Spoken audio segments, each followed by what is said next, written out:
ஆழ்ந்து கேளுங்க. எல்லா இன்கம்ப்ளீஷனுமே ஏதாவது ஒரு நிகழ்ச்சியிலிருந்து தான் ஆரம்பிக்கும். நேரடியா நீங்க அனுபவிக்கிறதோ இல்ல ரொம்ப நெருக்கமா நீங்க உணர்ற ஒருத்தர் சொல்லும் பொழுதோ, யார் சொன்னாலும் ஆரம்பிக்காது. நீங்க ரொம்ப நம்புற நெருக்கமா ஃபீல் பண்ற யாராவது ஒருத்தர் அவர் அனுபவத்தை சொன்னா அது கூட அப்படியே உங்களுக்குள்ள ஒரு பேட்டர்னா மாறிட முடியும், இன்கம்ப்ளீஷனா மாறிட முடியும். எத்தனை பேருக்கு புரியுது? ஆழ்ந்து கேளுங்க, திரும்ப சொல்றேன். எல்லா இன்கம்ப்ளீஷனும், அதாவது உங்களுடைய மனதை உடலை செயல்படாமல் தடுத்து கொண்டிருக்கிற எல்லா இன்கம்ப்ளீஷனுமே உங்க வாழ்க்கையில ஏதாவது ஒரு நிகழ்ச்சியிலிருந்து தான் ஆரம்பிக்கும். அப்படி நேரடி அனுபவம் இல்லைன்னா சில நேரத்தில் ரொம்ப நெருக்கமான நபர் யாராவது ஒருத்தர் சொன்னா ஆரம்பிக்கும். சொன்னாலும் கூட அது நிகழ முடியும். அது உங்களுடைய வாழ்க்கையின் பாகம்னு நீங்க யாரை உணர்றீங்களோ அவங்க அவங்களுடைய அனுபவத்தையோ இல்ல கஷ்டத்தை ஏதாவது ஒரு துக்கத்தையோ சொன்னா அதுவும் கூட உங்களுக்குள்ள பேட்டனா, ரூட் பேட்டனா இல்ல இன்கம்ப்ளீஷனா மாற முடியும். இப்ப நீங்க எல்லாம் எழுதியிருப்பீங்க வேற வேற இன்கம்ப்ளீஷன்ஸ் பணம் சார்ந்து. ஆக்சுவலி நீங்க அதை மட்டும்தான் அட்டன் பண்றேன். என்ன டன்னா ஆயிரக்கணக்கில் இன்கம்ப்ளீஷன்ஸ் வச்சிருப்போம் நாம. உடல் நலம் சார்ந்தது, மனநலம் சார்ந்தது, நம்ம மேலேயே நமக்கு இருக்கிற இன்கம்ப்ளீஷன். உண்மையில பாத்தீங்கன்னா உங்களை விட உங்களை வேற யாரும் அதிகமா வெறுக்கவே முடியாது. உண்மை. அதாவது நம்ம மேலேயே நம்மளுக்கு தொடர்ந்து இருக்கிற டவுட். அதாவதுங்க உலகத்திலேயே மிகப்பெரிய துக்கம் என்ன தெரியுமா? நாம எடுக்கிற டெசிஷன்ஸை நம்மளாலேயே தொடர்ந்து சஸ்டெயின் பண்ண முடியுமா முடியாதான்னு நம்மளுக்கே நம்ம மேல இருக்கிற சந்தேகம் தான் உலகத்திலேயே மிகப்பெரிய துக்கம். அதாவது இந்த டெசிஷன்ஸை தொடர்ந்து சஸ்டெயின் பண்ணுவோமான்னு நமக்கே தைரியம் இருக்காது. ஆனா இப்போதைக்கு அந்த டெசிஷனை தாங்கி பிடிச்சாகணும். இந்த பாசு கீழேயே தொடர்ந்து வேலை செய்வோமான்னு நமக்கே தெரியாது. ஆனா இப்போதைக்கு அவரை பாசுன்னு தாங்கி பிடிச்சாகணும். இந்த மனைவியோட தான் இந்த கணவனோட தான் தொடர்ந்து வாழ போறோமா நமக்கே தெரியாது. ஆனா இப்போதைக்கு அவங்களுக்கு நாம தாங்கி பிடிச்சாகணும். நாம எடுக்கிற முடிவுகள் நாமளே அதை தொடர்ந்து சஸ்டெயின் பண்ண போறோமான்னு நமக்கே நம்ம மேல நம்பிக்கை இல்லைன்னாலும் அந்த முடிவை நாம இப்போதைக்கு தாங்கி பிடிச்சி நம்ம சக்தி முழுக்கவும் அதை பின்னாடி போட்டு அதை நிறுத்தி ஆகணும். இந்த செல்ஃப் டவுட்னு சொல்லுவோம். அதுதான் மிகப்பெரிய பெயின் இருக்கிறதுலையே. இந்த மாதிரி பல பேட்டர்ன்ஸ் லைஃப்ல உருவாக்கி வச்சிருப்போம். இன்னைக்கு இந்த பணம் சார்ந்ததை பத்தி மட்டும் அட்டன் பண்ணலாம். ஏன்னா அந்த ஒரு பேட்டர்னை வெளியில எடுத்தோம்னா, விவேகானந்தர் ரொம்ப அழகா சொல்றாரு. விவேகானந்தர் அமெரிக்காவில் போய் வெற்றி அடைந்ததுனா அந்த நியூஸை படிச்சு கோபம் கொந்தளிச்சு அந்த பெங்காலோட ப்ரைடையே பிரேக் பண்றதுக்காக ஒரு ஆர்டிஃபிஷியல் ஃபெமைன், அதாவது ஆர்டிஃபிஷியலா உருவாக்கப்பட்டு ஒரு பஞ்சத்தையே உருவாக்குறான். அந்த டைம் பிரிட்டிஷ் கவர்னர் 1902 விவேகானந்தர் இறந்து போயிடுறாரு. 1893 சிகாகோவில் பேசுறாரு. பேசி ரொம்ப பெரிய அந்த ஒரு லெஜிட்டிமேட்டான அக்செப்டட் ரிலிஜனா இந்து மதத்துக்கான கிரெடிபிலிட்டி எடுத்துட்டு வந்தது விவேகானந்தர் தான். அவர் போற வரைக்கும் நாம ஒரு லெஜிட்டிமேட்டான ரிலிஜனே கிடையாது வெஸ்ட்ல. 1893 இருந்து அவருடைய சக்சஸ் ஒரு 4 ஆண்டுகள் அவருடைய பீக் சக்சஸ் பீரியட்னு சொல்லலாம். அதுக்கப்புறம் அவருடைய ஹெல்த் உடைஞ்சிருச்சு. அந்த பீக் சக்சஸ் பீரியட் 4 ஆண்டுகள் இந்த பெங்காலே ப்ரைடோட ஃபீல் பண்ணுச்சு அவரை. வங்காளமே ஒரு பெரிய ப்ரைடை, என்ன தைரியத்தை ஃபீல் பண்ணது. அதை பிரேக் பண்ணுறதுக்காகவே ஒரு ஆர்டிஃபிஷியலான பஞ்சத்தையே உருவாக்குறான் இந்த கவர்னர். ஏன்னா அடி வயிற்றில் அடித்தாதானே மனுஷனுடைய கான்ஃபிடென்ட்டை உடைக்க முடியும். அந்த மனுஷனுடைய கான்ஃபிடென்ட்டை உடைக்கிறது மொத்தமாக ஹோல் அந்த பெங்காலுக்கு சப்ளை ஆகிற மொத்த கிரெயினையும் கப்பல்களில் ஏற்றி கங்கையில் ஒரு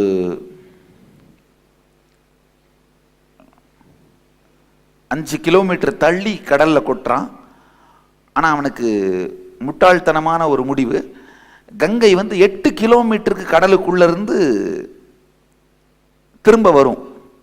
இந்த ஹை டைடு லோ டைடு அப்போ அது மொத்த கிரைனையும் திரும்பி எடுத்துட்டு வந்து கரையில் வச்சிருது.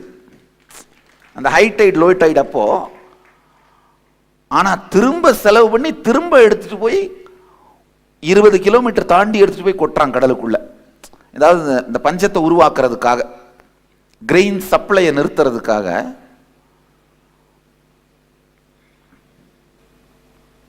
விவேகானந்தர் ஒரு மனிதர் உருவாக்கின ப்ரைடு. அவர் ஒரு இடத்துல ரொம்ப ஆழமா ரொம்ப அழகா சொல்றாரு. ஆக்சுவலா இந்த ஸ்டேட்மெண்ட்டை படிச்சுட்டு தான் அந்த கவர்னர் பயங்கர வெறுப்போட இந்த ஸ்டேட்மெண்ட் பொய்னு நிரூபிக்கிறேன் அப்படின்னு சொல்றாரு. அதாவது இந்த வெல்த் பத்தி எக்ஸ்பிளைன் பண்றார் விவேகானந்தர். செல்வமும் கூட நம்முடைய சிந்தனை ஓட்டத்தை முழுமையாக்குவதன் மூலமாக வெறும் மரத்தடியில் அமர்ந்து கொண்டிருந்தால் கூட நம்மை சுற்றிலும் கொட்டச் செய்ய முடியும்ன்றாரு. இல்லை இது இப்போ உங்களுக்கு இதை கேட்கும்பொழுது இது என்ன பெரிய ஸ்டேட்மெண்ட் இருக்குன்னு. ஆனால் அமெரிக்காவில் மெட்டீரியலிஸ்டிக் பீப்புள் முன்னாடி இதை சொல்றாரு. அவங்கள பொறுத்த வரைக்கும் அது எப்படி ஒரு மரத்தடியில் உட்காந்துக்கிட்டு தன்னை சுற்றி செல்வத்தை கொட்ட வைக்க முடியும்? அவர் அப்போஸ் பண்ணுறாங்க. அவர் இப்போ நான் சொல்ல போகிற இந்த கருத்தை தான் விளக்குறார். அவர் சொன்ன கருத்து தான் இப்போ நான் சொல்ல போகிறேன். நம்மளுக்குள்ள சக்திகளை அலைன் பண்ணா இயற்கையை முழுமையாக நம்மை கேட்க வைக்க முடியும். நம்மை சுற்றி நடக்கும் சூழல்கள் பவர் ஆஃப் கோயின்சிடென்ஸ்ன்ற ஒரு வார்த்தையை யூஸ் பண்றார். பவர் ஆஃப் கோயின்சிடென்ஸ்னா எதேச்சையா நடந்த மாதிரியே இருக்கும். ஆனா நம்முடைய நோக்கத்துக்கு இணைந்தே நம்மை சுற்றி இயற்கை எல்லா நிகழ்வுகளையும் நடத்தும். ஆழ்ந்து கேளுங்க. சாதாரணமா பார்க்க எதேச்சையா நடக்கிற மாதிரி தான் இருக்கும். ஆனா நம்மளை சுத்தி நடக்கிற எல்லா நிகழ்வுகளும் எப்படி இருக்கும்? நம்முடைய நோக்கத்தோடு இணைந்தே இயற்கை செய்யும். அதாவது நாம உள்ளுக்குள்ள கம்ப்ளீட்டா இருந்து என்ன செய்யணும்னு நினைச்சோம்னாலும் பிரபஞ்சமே நம்மோடு அதை சேர்ந்து செய்து முடிப்பதற்காக இயங்குகிறது. பிரபஞ்சமே அதை கொண்டாடுகிறது. நம்முடைய வெற்றி பிரபஞ்சத்தின் வெற்றி. ஆனா நம்மளுக்குள்ள இன்கம்ப்ளீட்டா இருந்து எந்த செயலை செய்தனாலும் ஆழ்ந்து கேளுங்க. இது ரொம்ப ஒரு ஆழமான வாழ்க்கையினுடைய சத்தியம். நாம இன்கம்ப்ளீட்டா இருந்து என்ன செயலை செய்தாலும் பிரபஞ்சத்திற்கும் நமக்கும் இடையிலே நடக்கிற சண்டை தான், அது யுத்தம் தான். நிறைய பேர் நீங்க நினைப்பீங்க வாழ்க்கை உங்களை ஏமாத்திட்ட மாதிரி. அதாவது உங்களை சுத்தி இருக்கவங்க, சமூகம் எல்லாமே நம்மளை ஏமாத்திருச்சு. எனக்கு கொடுக்க வேண்டிய ரைட் டியூ எனக்கு கொடுக்கப்படலை. என் உழைப்பு, என்னுடைய தியாகம், என்னுடைய பங்களிப்பு இதுக்கு தேவையானது என் வேலையிலேயோ என் தொழிலையோ இல்லை என்னுடைய குடும்பத்திலேயோ என் தனிப்பட்ட வாழ்க்கையிலையோ எனக்கு கிடைக்கப்படலை. எத்தனை பேர் அந்த மாதிரி நினைக்கிறீங்க? உண்மையில தெரிஞ்சுக்கோங்க. அப்போ உங்க வாழ்க்கையை நீங்க பிரபஞ்சத்தோடு ஒரு போராகத்தான் நடத்துகிறீர்கள்.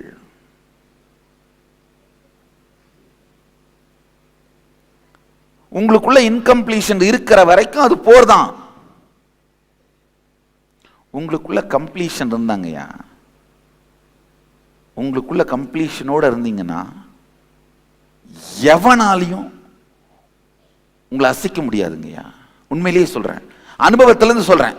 இந்த சிம்மாசனத்தை அசைக்க எத்தனையோ சிம்மாசனங்கள் முயன்று அவங்க சிம்மாசனம் தான் கழண்டுதுங்கய்யா. அவங்க சிம்மாசனங்கள் தான் காணாம போச்சு.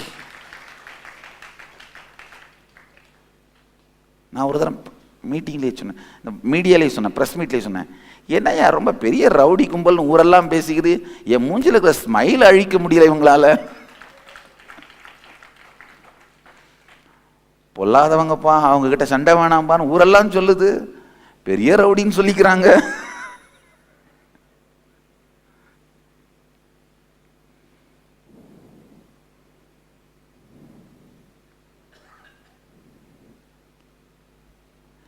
நாம் அனுமதிக்காமல், நமக்குள்ள இன்கம்ப்ளீஷன் இல்லாமல் யாருமே நம்மை அசைக்க முடியாது. வாழ்க்கையில ஒரே ஒரு சத்தியம், நேத்துல இருந்து என்னென்னவோ பேசிட்டு இருந்த, என்னென்னவோ கேட்டீங்க, எல்லாத்தையும் மறந்துட்டா கூட பரவாயில்லைங்க, இதை ஒன்னத்தை உள்வாங்குங்க. எந்த சூழலிலும் வாழ்க்கையில் நமக்குள்ள இன்கம்ப்ளீஷன்ஸ் அலோ பண்றது இல்ல, நாம பவர்லெஸ் ஆகிறது இல்ல. இந்த ஒண்ணே பிடிங்க போதும். இந்த ஒண்ணு எந்த சூழலிலும் நமக்குள்ள இன்கம்ப்ளீஷன் அலோ பண்றது இல்ல, நாம பவர்லெஸ் ஆகிறது இல்ல. அவ்வளவுதான். நமக்குள்ள இன்கம்ப்ளீஷனை அலோவ் பண்ணி நமக்குள்ள பவர்லெஸ் ஆனீங்கன்னா உங்களை சாவடிக்க பெரிய, உங்களை அழிக்கவும் ஒழிக்கவும் பெரிய வெளியிலிருந்து பிரச்சனைலாம் வர வேண்டியதில்லை. சும்மா புல் தடிக்க விழுந்து செத்து போயிருவீங்க. புல் தடிக்க விழுந்து செத்து போயிருவீங்க. பால் குடிச்சு கேன்சர் வந்து செத்து போயிருவீங்க. அதில் ஒன்றும் பெருசாலாம் அதுக்கு ஒன்றும் பிளான்லாம் தேவையில்லை. நமக்குள்ள இன்கம்ப்ளீஷன் அலோ பண்ணாம, நமக்குள்ள பவர்லெஸ்னஸ் அலோ பண்ணாம இருந்தீங்கன்னா உங்களுடைய வாழ்க்கை பிரபஞ்சத்தின் வெற்றி. ஐயா, என்னுடைய வெற்றி நான் ரெப்ரசன்ட் பண்ற இந்த சதாசிவன்ற கான்செப்டோட வெற்றிங்கயா. என்னை எப்படி தூக்க விட்டுருவாருங்கயா? ஏன்னா அவர் ஜெயிச்சே ஆகணும். நல்லா தெரிஞ்சுக்கோங்க, உங்களுக்குள்ள இன்கம்ப்ளீஷன் அலோ பண்ணலனாலே உங்கள் வெற்றி பிரபஞ்சத்தின் வெற்றி. உங்க மூலமா வெற்றி அடைகிறதுக்கும் உங்களுடைய வெற்றியை கொண்டாடுறதுக்கும் பிரபஞ்சம் காத்திருக்கிறது. நான் ஒன்றும் தத்துவம்லாம் சொல்லலைங்கய்யா. தினசரி வாழ்க்கையில் நேரடியாக நீங்க அப்ளை பண்றதுக்கான ஸ்ட்ராட்டஜியை சொல்றேன். நான் சொல்றது கேட்டு ஓகே, பிரபஞ்சம் சரி சொல்றாரு, கேட்டுக்கலாம். மேபி இவர் சொல்றது கரெக்டாக தான் இருக்கும். நான் இப்படியே தியானம் பண்ணி ப்ராக்டிஸ் பண்ணி கம்ப்ளீஷன் பண்ணால் ஒரு 10 வருஷம் கழிச்சு இதெல்லாம் எனக்கு ரியாலிட்டியாக மாறிடும். இல்லை 5 வருஷம் ஆனப்புறம் இதெல்லாம் எனக்கு அப்படியே உண்மையாக மாறிடும். 5 ஆண்டு திட்டம் இல்லைங்க நான் சொல்றது, 5 நிமிட திட்டம்.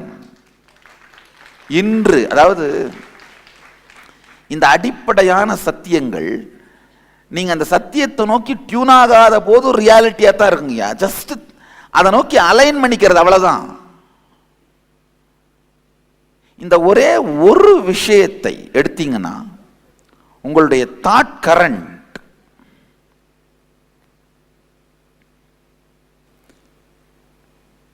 கோஹெரன்ஸ் சொல்றது தமிழ்ல இயைபு நிலைன்னு சொல்லலாம். உங்களுடைய இந்த உணர்வின் இயைபு நிலை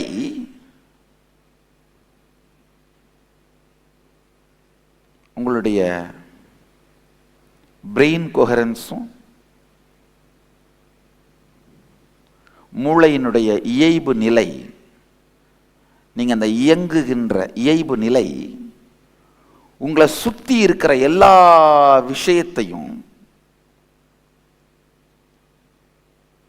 உங்களுடைய வெற்றிக்கான ஒரு கோயின்சிடென்டான நிகழ்ச்சியாவே நடக்கும்.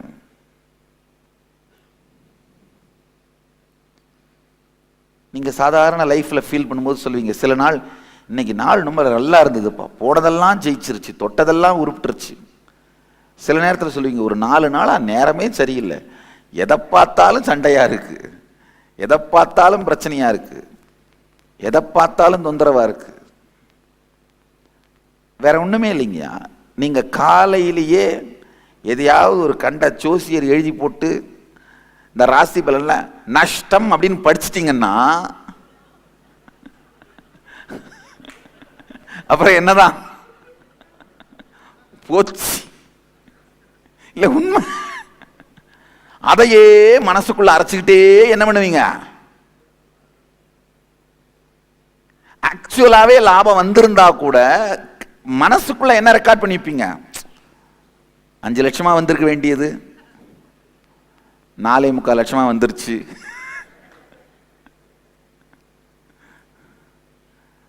அந்த பிரெயின் கொஹரன்ஸை டிஸ்டர்ப் பண்றீங்க. இன்கம்ப்ளீஷன்ஸ் தினந்தோறும் உங்களுக்கு செய்யற பிரச்சனையே உங்களுடைய பிரெயின் கொஹரன்ஸை டிஸ்டர்ப் பண்றதாங்கய்யா. நிறைய சொல்லிட்டேன், நிறைய வார்த்தைகளை யூஸ் பண்ணிட்டேன். இப்ப இதோட சாரத்தை சொல்றேன் கேளுங்க. எப்போ நீங்க ஏதோ ஒரு காரணத்துக்காக பவர்லெஸ்ஸா இன்கம்ப்ளீஷனோட உங்க லைஃபையும் டேவையும் ஆரம்பிக்கிறீங்களோ, அப்போ உங்க பிரெயின் கொஹரன்ஸ் டிஸ்டர்ப் ஆகிறதுனால உங்களை சுத்தி அந்த மாதிரி துரதிஷ்ட நிகழ்ச்சிகளையே அட்ராக்ட் பண்ணுவீங்க. பிரபஞ்சத்தோடு நடக்கின்ற யுத்தமாக உங்கள் வாழ்க்கையை நடத்துவீங்க. யாரை பார்த்தாலும் ஃப்ரஸ்ட்ரேஷனோடய ஹேண்டில் பண்ணுவீங்க. எனக்கு ஏன், நான் யாரு, நீ என்ன, நீ எப்படி இப்படி என்ன டீல் பண்ணிட்டு இருக்க, ஃப்ரஸ்ட்ரேஷனோடய டீல் பண்ணுவீங்க எல்லாத்தையுமே. உங்க டேவை, உங்க லைஃபை கம்ப்ளீஷனோடு ஆரம்பிச்சிங்கன்னா உங்களை சுத்தி இருக்கிற மொத்த பிரபஞ்சமும் உங்கள் வெற்றிக்காகவே உழைக்கும். அப்ப எல்லா நிகழ்வுமே உங்கள் வெற்றிக்காக நடக்கிற மாதிரியே நடக்கும். இந்த பவர் ஆஃப் கோயின்சிடென்ஸ் ஹார்வெஸ்ட் பண்றதுக்கு, பவர் ஆஃப் கோயின்சிடென்ஸ் ஹார்வெஸ்ட் பண்றதுக்கான, அதனுடைய பலனை நமக்கு சாதகமாக்கிக் கொள்வதற்கான ஒரு மிக உயர்ந்த நிலை கம்ப்ளீஷன்ல இருக்கிறது.